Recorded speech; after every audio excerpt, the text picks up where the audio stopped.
My ex-boyfriend is quite affluent, and due to his wealth, I found myself in the role of a sycophant. Each day, I diligently catered to his whims, until a scheming interloper entered the picture. On the day we parted ways, I cautiously inquired, "Brother, regarding the apartment you gifted me, could you possibly leave?" He retorted, exasperated.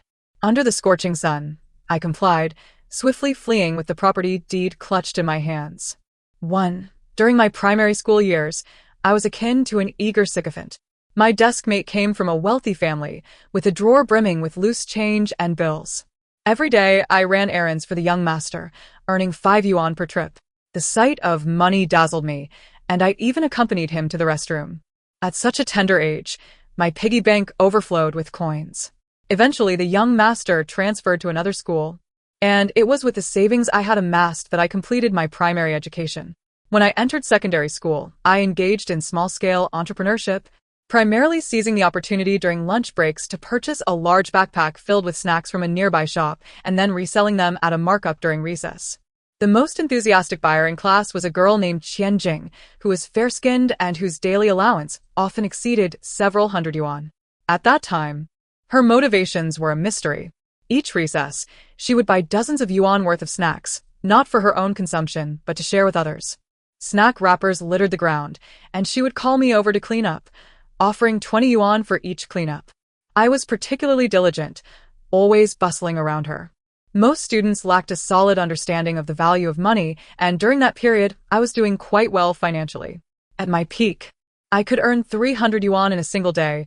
Money was far easier to acquire as a student than in the wider world, where hardships were yet unknown, and the significance of money remained unappreciated.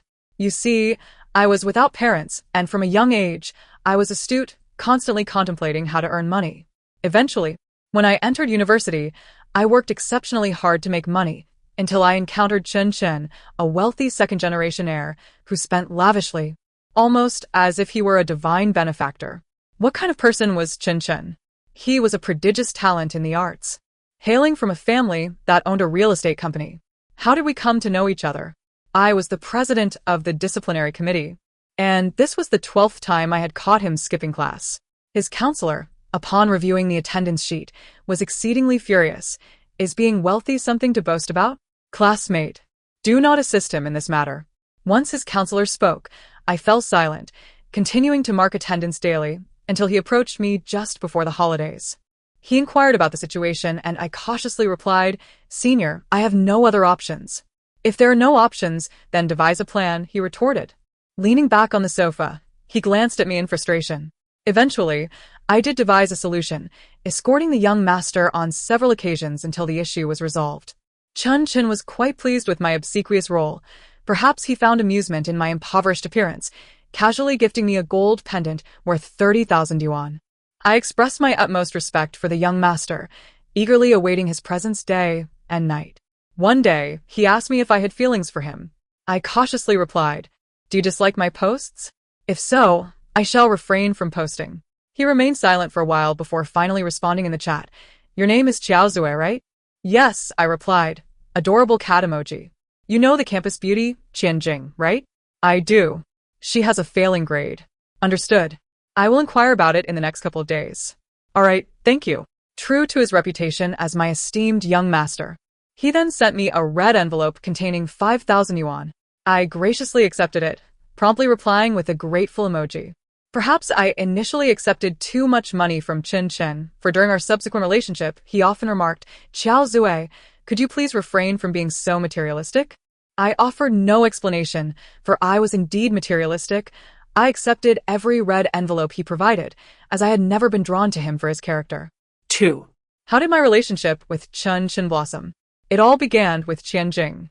Remarkably, she and I shared a connection through the same middle school, the same high school, and eventually we both enrolled in the same university. Yet, once we reached university, our differing majors led to us rarely keeping in touch. When we occasionally crossed paths, we merely exchanged greetings, nothing more.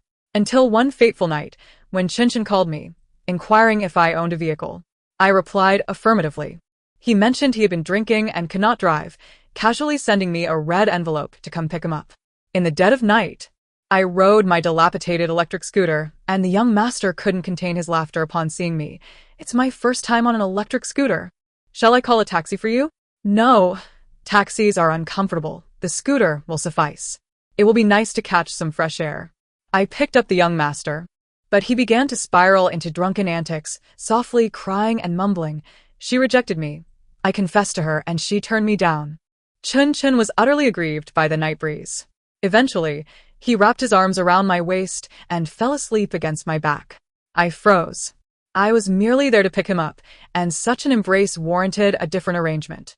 As we arrived at the dormitory, Chen Chen confessed his feelings, not verbally, but through a bank transfer of 20,000 yuan with a note reading "Be my girlfriend." I bit my lip and accepted it. When I looked up, Chen Chen was pleased with the completed transaction, casually stuffing his phone into his pocket as he entered the dormitory building. Standing beneath the boys' dormitory, the cold wind hit me, and I suddenly realized that his confession was not a genuine declaration of love, but rather a way for him to cope with his rejection. That night, I gazed at the funds in my bank account, growing increasingly delighted, ultimately drifting off to sleep with a satisfied smile. 3. I had a boyfriend, but only Chen Chen was aware of this. He never spoke of it, nor did I. Occasionally, the young master would send me a red envelope with a note inviting me to dinner, accompanied by an address. I would happily rush over, thrilled not only by the monetary gift but also by the prospect of a free meal. Sometimes it was a private gathering, just the two of us, with Chen Chen reserving a private room, leisurely enjoying our meal. Having grown accustomed to a life of luxury, he took his time eating. He would disapprove of me eating too much. If I took 2 or 3 bites, he would raise an eyebrow and say, "Drink some soup." A small bowl of soup was offered. I would take a sip, glance up to see if he approved, and then continue eating. In larger gatherings, I would exercise restraint, quietly savoring my food. Occasionally, when called upon, I would look up at the speaker, smiling and responding. If no one inquired further, I would resume eating. Some remarked that I appeared quite obedient, encouraging me to feel at ease, to which I simply smiled and nodded. As for being obedient, it was difficult to assess. I could only say that if you were an orphan, you might be even more compliant than I. I was quite earnest. Later, on my birthday, Chen Chen invited me to celebrate, and I gladly accepted. Aboard his family's grand yacht, the sea breeze was delightful, and I closed my eyes to make a wish. He lazily interrupted, reclining on the sofa. "What wish do you have? Just say it. No need to keep it to yourself." After a moment's hesitation, I boldly declared, "I wish for a house." Chen Chen raised an eyebrow. "You know, my family is in the housing business." "Congratulations, your wish aligns perfectly. In a few days, I'll take you to finalize the paperwork." He lounged there, still idly scrolling through his phone. The casual promise he made lingered, and I suppressed my racing heartbeat, not daring to inquire if it were true. Instead, I simply sliced the cake and sat beside him, enjoying the beautiful sunset at the dock, the sweet cream filling my senses. In a moment of impulse, I turned my head, yearning to steal a kiss from Chen Chen. I no longer desired the house. I was confident I could save enough money to buy one myself. At that moment, I truly wanted to kiss him. Yet, I remained silent and motionless as he continued to play with his phone, seemingly engrossed in a voice message. I couldn't hear it clearly, but he furrowed his brow. "Let's go. Time to head back." As darkness fell, he had to leave due to prior commitments. I scanned for a small electric scooter and, upon returning to my dorm, learned that campus beauty Chen Jing had been taken to the hospital due to low blood sugar. I approached, catching a glimpse of my roommate's phone displaying a photo from the hospital, with Chen Chen standing nearby. Suddenly, I recalled the uneaten cake, and after a long pause, I yawned and took my phone to bed, ready to sleep. For several days, Chen Chen had matters to attend to, and I did not send any messages. It was not until the day that Chen Jing was discharged from the hospital that Chen Chen texted me, inviting me to join him for an outing. He sent a red envelope, and with a cheerful heart, I shouldered my small bag and set off. Upon arrival, I realized that they had taken 2 cars, perfectly accommodating 8 people, leaving me as the unwelcome 9th. I was momentarily taken aback. Everyone was seated in silence, and an awkward tension enveloped the atmosphere. Yet, having arrived, it would be more uncomfortable to suggest returning. Chen Chen looked at me with a furrowed brow, his gaze eventually drifting to a nearby tour bus. Unable to contain her excitement, Chen Jing tugged at my arm and said, "Come join us. We'll squeeze in." There was a bit of space in the back seat, but she had just been discharged and was clearly still unwell. I immediately shook my head. "I'll take the tour bus. It will get me there just as well." Chen Jing met my gaze for a long moment before finally releasing her grip. Their car departed, and I found myself alone in a pavilion. It was not the peak tourist season, and I was the sole occupant. After a considerable wait, the tour bus arrived. By the time I reached the mountaintop, it was getting late, and the group had already begun their picnic. Most of them were unfamiliar to me, as I had only dined with them once or twice. So I sought a quiet corner to sit, remaining there from noon until the afternoon. Chen Chen was grilling skewers, and occasionally, one would find its way to me. The scenery was splendid, and after eating my fill, I felt inclined to explore a bit. I mentioned this to Chen Chen, who seemed preoccupied with his own thoughts, barely acknowledging me with a brief response. The mountain air was invigorating, and due to my upbringing in the welfare institution, I seldom had the opportunity to enjoy such outings. After wandering for nearly an hour, I figured they would soon finish eating, so I decided to return. However, the situation took an unexpected turn. As I gazed at the deserted clearing, I realized in that moment that one cannot exist without feeling some sense of grievance. Dusk had settled in. The tour bus had stopped, and I was left to trek down the mountain alone. As the sun dipped below the horizon, I found myself once again amidst the mountains. And halfway down, my phone died, plunging me into darkness. I continued my solitary walk. This path reminiscent of the one I had taken as a child escaping from the welfare institution. The dim light and increasingly blurred surroundings gradually succumbed to an impenetrable darkness. I lost my way home, and my father was lost to me as well. In a moment of terror, I sprinted a few steps, the moonlight casting eerie shadows on the dim path. Fear overtook me, and I mustered all my strength to shout, "Senior." The mountains echoed my voice, sending chills through my body. Thus, I wandered through the night, gripped by fear until dawn broke. At the bus station, I awaited the driver, who kindly helped recharge my phone. Upon seeing my disheveled appearance, he was taken aback. "You were out here all night? Why didn't you call the police?" I raised my phone. "I forgot to check the battery." "Young lady, you shouldn't hike alone. If you must, at least bring a boyfriend or friend." Perhaps I had called out for someone, but he hardly counted. "Understood. Thank you, driver." When I turned my phone back on, I discovered a message from Chen Chen, who had informed me that he had left and urged me to return home early. I managed a bitter smile, exhaustedly leaning back in my seat and drifting off to sleep. Chen Chen continued to invite me to meals every few days, and on one occasion, it seemed he recalled his promise from my previous birthday. One day, he transferred the ownership of a small apartment to me. The apartment, modest in size with 3 rooms and a living area, had never been occupied and was likely meant for casual gifting on Chen Chen's part. The day I received the property deed, I was overjoyed, eagerly exploring my new abode. Chen Chen, perplexed, remarked, "It's just a small apartment. Why are you so thrilled?" I nodded earnestly. "Senior, you wouldn't understand. I remained at the disciplinary office, assisting Chen Chen with his classes during my free periods. His expectations of me were minimal, just to ensure that nothing went amiss while he was away from school. I fulfilled my duties diligently. During the new year, while others returned home, I did not, as I had no home to return to. I went to my little apartment, which was simply furnished, lacking even a television. I resolved to purchase one before the new year. While shopping for appliances, I encountered Chen Chen, who seemed to be out with his younger sister. She was quite adorable, around 8 or 9 years old. Chen Chen was not particularly skilled at entertaining children. Upon spotting me, he swiftly pulled me over. "Senior," I called out. "Can you teach her how to fold origami cranes?" he asked. "Of course," I replied eagerly. "I'll send you a red envelope." Hearing this, I nodded in agreement, noticing the little girl holding a piece of paper, her eyes brimming with tears of frustration. Upon hearing my words, she handed me the paper. It was a simple sheet of colored paper, and I folded it into a crane, which she joyfully took back to her group of friends. Chen Chen frowned. "What is so special about a cheap piece of paper?" I shook my head. "It's not about the cost. Cherished things remain treasures regardless of their price." Surprised by my response, Chen Chen looked at me. "Are you here to shop?" "Yes, I want to buy a television." "You helped out. Let's go. I'll help you pick one." He assisted me in choosing a decent television, and although Chen Chen and I had grown somewhat familiar, we were still far from being a couple, merely friends, or perhaps acquaintances. I was in my third year of university, turning 21 this year. Alone. I prepared dumplings and gazed out at the brilliant fireworks, watching young people run about, holding sparklers. I mingled among them, clutching the fireworks I had purchased, making my way to the riverbank to watch the bursts of light ascend into the sky. In the welfare institution, on New Year's Eve, we would finish our meals early and head to bed. Unable to sleep, we waited for midnight, when the sound of firecrackers would echo outside.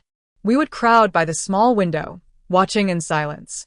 Initially, only one child would shed tears, but soon all of us would be crying, stifling our sobs to avoid distressing our caregivers, yet yearning for home. Today, as I watched the fireworks, tears streamed down my face amidst the festive atmosphere. I smiled through my tears, marveling at the dazzling display. Suddenly, someone tugged at my sleeve.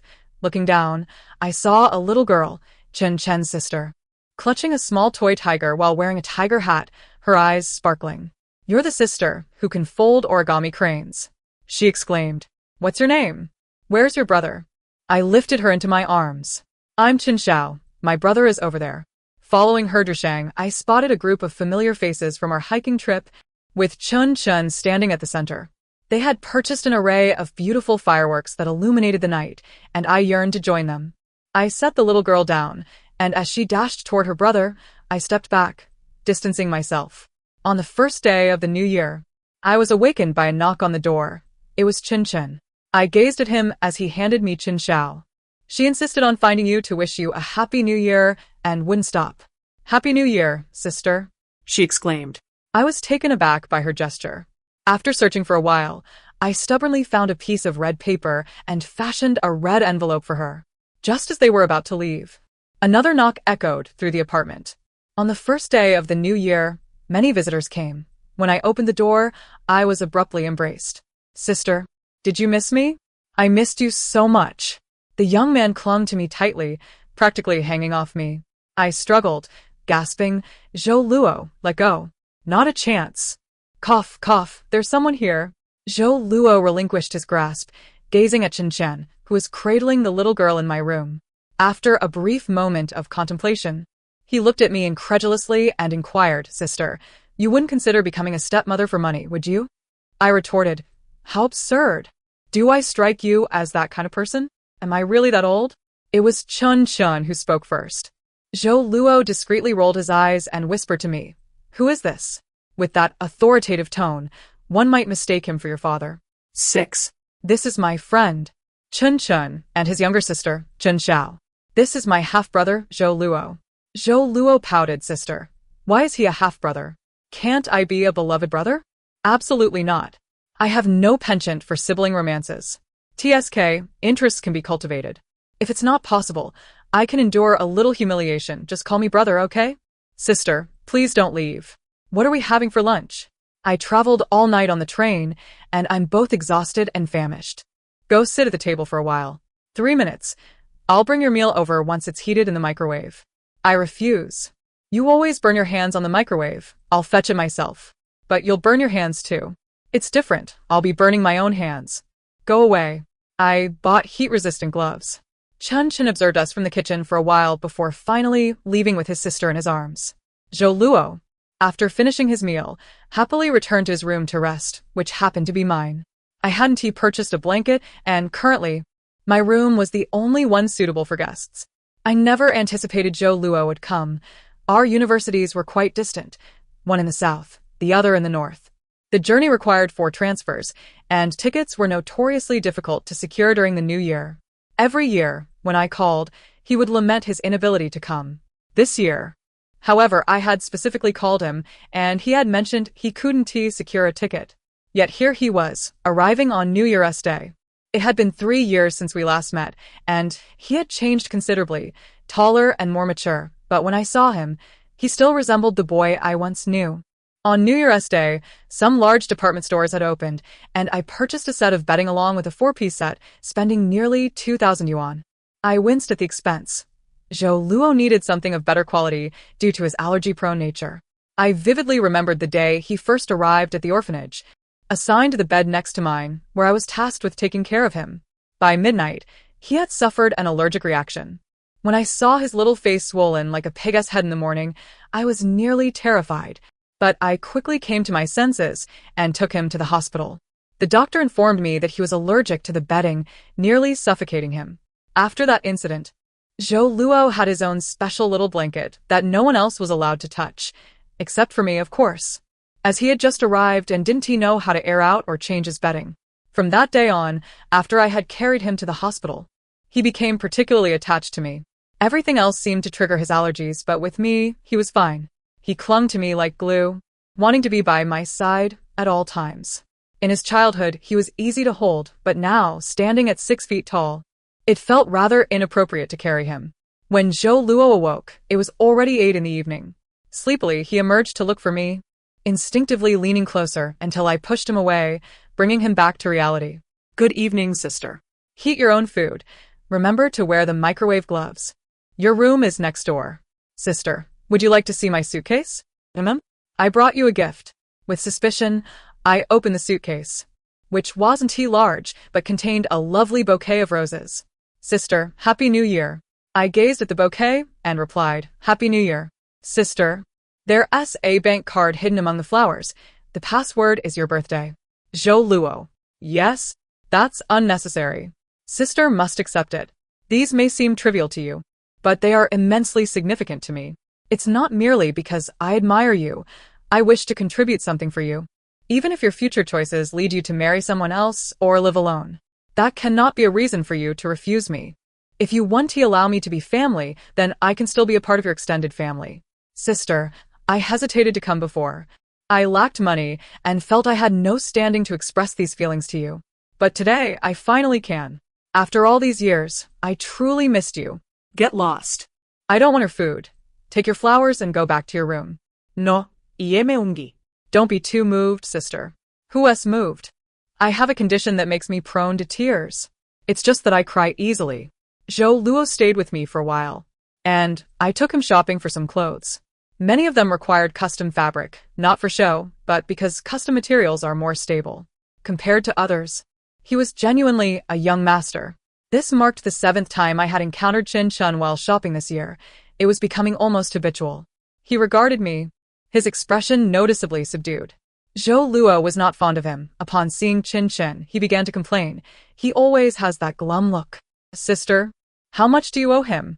I could sell myself to settle your debt. It must be difficult to be constantly confronted by a frown. Be quiet. He gifted me a house, the very one we live in. Huh, just that? We could manage together. If not, let's return it. Shut up. I endured a night of trekking with these young masters for this house. It's what I deserve. Sister, you have it tough. Wait for me. My friends and I recently started a company that is doing moderately well. Once I earn a lot, I'll buy you 10 or 8 houses. Sister, focus on your graduate studies, and I'll come accompany you. When my friends ask why I'm here, I'll just say I'm supporting a graduate student. It'll be amusing to think about. Get lost. Chen Chen observed the two of us leaning close together and couldn't help but frown. What are you two whispering about so intimately? Zhao Luo mumbled under his breath, talking about you. Yet he quickly raised his head, smiling. Chinga, I want to be around for a while. Please look after my sister. She's timid and shouldn't be wandering through the mountains alone. After all, she's just a young lady and might be scared. Chen Chen was taken aback. When did I ever let her? But he trailed off, fixated on me. I lowered my gaze, silently asserting that it wasn't my words, and I had no part in it. Zhao Luo then pulled Chen Chen aside, continuing, Chinga, I truly appreciate your care during this time. Is there anything you like that I could gift you? I don't need anything. Chen Chen's expression darkened, but Zhao Luo remained undeterred, smiling. Let us exchange WeChat. If there's anything you feel is lacking, don't hesitate to reach out. My sister is here alone, and with our family not around, she may feel uneasy. Just contact me if you need anything. Zhao Luo was set to leave before school started, and he lingered for quite some time before finally stepping out. As he entered the station, he turned back. Sister, remember me? I stepped closer and embraced him. He froze, staring at me blankly. Sister, is this a response? I said nothing, discreetly slipping a bank card into his pocket. After a moment, he cautiously retrieved it. Once he passed through security, I pointed to his pocket. He froze upon feeling it. Sister, sister, come back. You took the card back. I still have money. Sister? Don't go. Uncle, can I step ahead for a moment? Please hand this card to that girl, sister. Just turn around. I covered my ears and strode out, realizing that it was perhaps better not to see Zhao Luo. When apart, we merely shared things and occasionally remembered each other, and those feelings didn't seem so weighty. Yet, once we met, the thought of separation became unbearable, and I could not quell the sorrow in my heart regarding our impending farewell. Zhao Luo had approximately 800,000 in his card, which I presumed he had pooled together as his remaining savings for this trip. Too much. If you give me less, I will take it. 9. Zhao Luo has left, and I have also commenced my studies. In the second semester of my junior year, contemplating my aspiration to pursue graduate studies, I resolutely resigned from my position as head of the department. Reflecting on Chen Chen, I made a point to reach out to him. Subsequently, he sent me a red envelope, but it was of no use. For further details, one could contact the counselor or someone else. It took a long while for him to respond with a simple message. Okay. After confirming, I did not dwell on it. It had been a while since Chen Chen last contacted me, until one day I heard he had started dating someone new.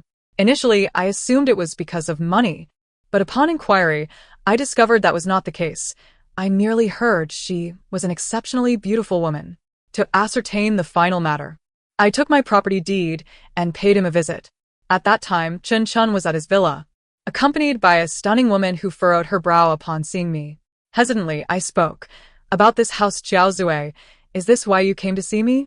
And regarding the money from your confession, since we were never together, I believe it is inappropriate for me to accept it. Xiao Zui. Chen Chen was genuinely angry, his eyes ablaze as he gazed at me. Are you saying this to sever all ties with me? That is not my intention. I do not wish to see you now. Could you please leave? I was taken aback, and after a lengthy pause, I replied, I can. Clutching the property deed, I departed. Upon reflection, I considered this my consolation fee. I could not endure such humiliation only to be left with nothing but disgrace. Could I? With the deed in hand, I joyfully returned home. Now, if I don't sell it later, I might as well keep it. Even if sold, it would fetch 100 or 200,000. I could buy Zhao Luo a watch. 10 later, I encountered Chen Chen once more at his graduation. Dressed in a splendid gown, he caught my arm as we brushed past each other. Xiao Zui, have you ever liked me for a moment? Not because of money, but simply because you liked me? I pondered for a moment and shook my head. Senior, it is precisely because of money that you are liked. What do you mean? Because you are generous. Generous people tend to bestow gifts upon others, and those gifts often create an illusion of being loved. I smiled. When you mentioned gifting me a house, I was utterly stunned, thinking perhaps you had feelings for me. Otherwise, why be so generous? But soon, it dawned on me that you own many houses, hence your indifference. I believe true affection should not be like this. It should not be that I spent a night trapped in the mountains without noticing anything amiss.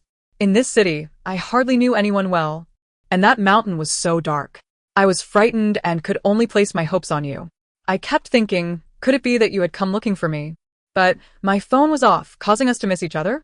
I called out numerous times until my voice nearly gave out, but by dawn, I finally saw the bus station. Chen Chen held onto my hand, not letting go, as my sleeve was pulled into creases. And I finally heard his low explanation. I did not. Senior, I will be getting married upon graduation. You must come to my wedding. He looked up at me, dazed, as if somewhat lost in thought, and after a long pause, he replied, All right. The end. Extra. Chen Chen, each extra may be more captivating. Xiao Zui is getting married, and I witnessed her wed another. She claimed that man was her childhood sweetheart, but if we are discussing childhood sweethearts, he should not have been ahead of me. My first encounter with Xiao Zui was not in college, but in second grade of elementary school. In the 1990s, my family was still developing and was not as affluent as it is now. My parents were always busy, only handing me a handful of pocket money to buy my own snacks. When my parents transferred to work inland, I was enrolled in a local public elementary school. The environment there was not particularly friendly. To put it another way, I was bullied due to my wealth and my petite stature. After being robbed of money multiple times, I confided in my desk mate, who was named Xiao Zue. Not merely a name, but she was indeed that girl. The seemingly adorable little girl who would throw bricks at others behind their backs. At that time, girls were generally taller than boys. She claimed she could protect me. During her first fight, she took 20 yuan from me. That day after school, she wielded a brick and fought with a group of boys. Eventually, she stepped on one and caught two others, compelling them to apologize and promise to make amends before letting them go. She returned home happily with the 20 yuan. In her second fight, she took 80 yuan from me. It was not that she overcharged, but rather that she had become more formidable. The group that had been robbing me, fearing her wrath, chose to corner me in the restroom. I had no money that day and was trapped there until class began. I was still very young and felt utterly hopeless, deeply despondent. Then, Xiao Zue arrived again, entering the restroom with a feces scooper in hand. Initially, she merely tapped people with the scooper, causing a ruckus as they dodged her, but it was ineffective. They merely hid in unreachable corners, refusing to let us leave. Finally, the little girl grew tired of this and scooped a full spoonful of feces from the side toilet, causing a commotion as everyone yelled for her to stay away. Yet she did not approach. Instead, she hurled spoonfuls of excrement. That smell, on that day, the whole school erupted. The school summoned all parents, and that day, Xiao Zue looked at the teacher. I can write a longer self-critique, but I grew up in an orphanage and I have no parents. I was stunned. At that moment, I realized she was an orphan. I remarked that she was acting heroically, and my parents echoed the sentiment when they arrived. In the end, she neither wrote a self-critique nor called for her parents. Instead, she received a reward of 500 yuan, which, of course, came from my family. Later, Xiao Zue approached me, asking if I could give her money for running errands. I inquired why she needed it when I had just given her 500 yuan. She shook her head. The school gave it directly to the orphanage, and I will not receive it. I bought snacks and meals in abundance, giving her considerable sums for her errands, but soon I had to transfer schools. Before my transfer, I sought out my neighbor, gifting her my favorite doll and requesting her to look after Xiao Zue. My neighbor, named Chen Jing, indeed followed through on that promise. However, I spent a long time abroad, so long that I nearly forgot that memory. I went abroad at 9 and returned at 18. By the time I came back, I had developed a generational gap with this country. Unlike them, who prepared for college entrance exams for 9 years, I was an exchange student, feeling a sense of superiority over everything here. I skipped classes until I was informed that I might not graduate. After receiving a scolding from my father, I finally joined the student council. I spotted that little girl, initially finding her familiar, buried in the recesses of my memory, yet unable to recall her. I merely perceived her as greedy, and I have always looked down upon such individuals. Yet, I could not shake the feeling that she was rather endearing, prompting me to seek her out. I delighted in watching her eat, celebrated her birthdays with joy, and I still remember the way she looked up at me, her eyes sparkling with starlight. Xiao Zue was remarkable. She handled matters swiftly and efficiently, as if she had a solution for everything, a quality I could never surpass. I recognized this, but inexplicably felt a tinge of annoyance, as though apart from money, she did not truly need me. During that outing, I harbored an irrational anger. If she was so exceptional, she should remain steadfast. I waited, hoping she would encounter difficulties and seek my assistance. Yet I never considered that her phone might run out of battery, nor did I contemplate that she would spend a night in that dark mountain. After that day, she seemed to drift further away from me, no longer gazing at me with those hopeful eyes. I had been in numerous relationships and was well acquainted with the delicate art of understanding hearts. Thus, I gifted her a house. I didn't choose the most lavish one, for I knew that most women would never be satisfied and would only lament why they couldn't have something grander. Yet, Xiao Zue did not complain. No. She said nothing at all. That was simply her nature, calm and unperturbed. She appreciated the gift if given, and dismissed it if not. It was then that I realized she truly held no expectations of me anymore. Later, she insisted on returning the house, which infuriated me. It was not merely the house she was returning. She sought to convey a clean break, a definitive severance. I could not accept the house back. I didn't wish for such a clean conclusion. An entanglement was far more preferable. As long as the house remained in her possession, I would always have a chance for redemption. Even after she married, I did not relent. As long as the house was hers, should her marriage falter, I could easily intervene. However, she moved to another residence, and that Zhao Luo even rented out the very house I had gifted her. Extra. Zhao Luo, during the New Year festivities, on the eve of the Lunar New Year at 10:07, I set out to surprise my sister. By 1340, on the first day of the New Year, I arrived at my sister's home only to find a man there, accompanied by a child, which startled me greatly. I approached my sister for a gentle embrace. In the living room, I exclaimed, "What is this?" "A soft, white sister. Let me embrace her." In the kitchen, I echoed the sentiment. "What is this?" "A soft, white sister. Let me embrace her." In the bedroom, I repeated, "What is this?" "A soft, white sister. Let me embrace her." Outside, I continued, "What is this?" "A soft, white sister. Let me embrace her." He, sister, my dear sister. Reflecting on my past, my parents were alive, but they cast me aside, deeming me too prone to allergies. They abandoned me, leaving me lost and taken to an orphanage. That was my first visit to such a place, where I gazed in terror at my surroundings. Eventually, a busy aunt entrusted me to a sister of a similar age.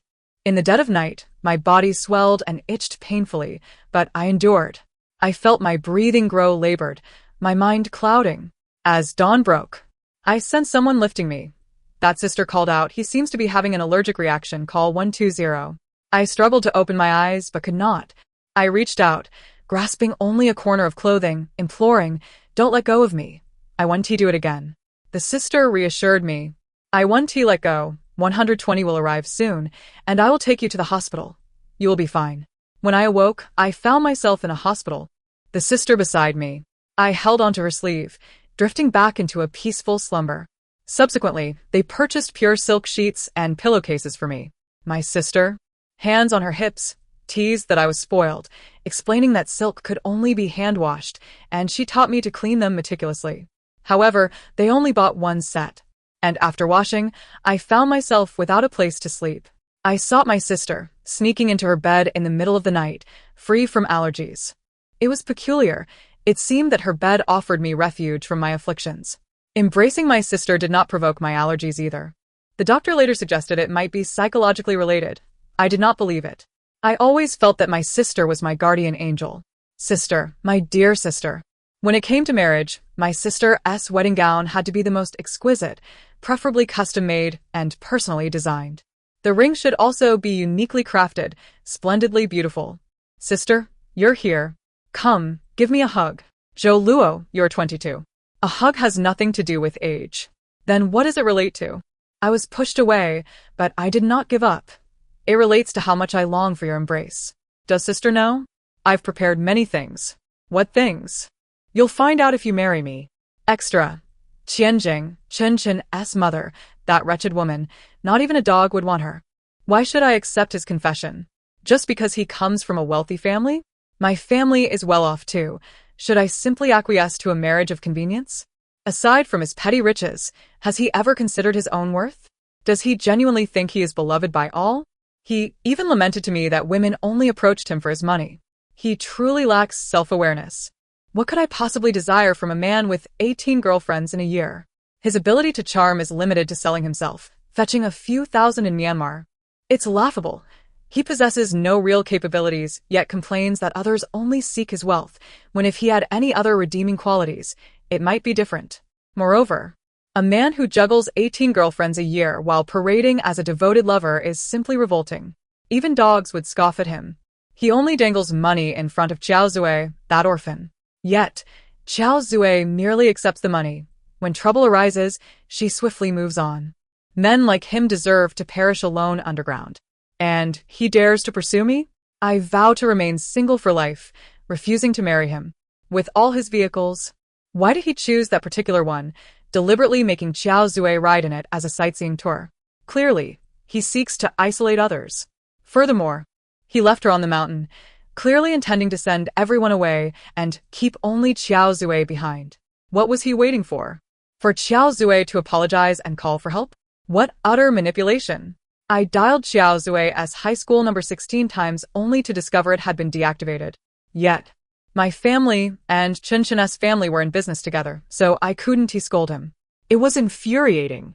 I relaxed only after learning that Xiao Zui had returned. My advice: never be swayed by a deceitful man. If you must run, do so without hesitation. Don't wait for him to regret it. Men like this are not worth the trouble. He lacks introspection, believing he still holds hope, scheming only to ensnare others.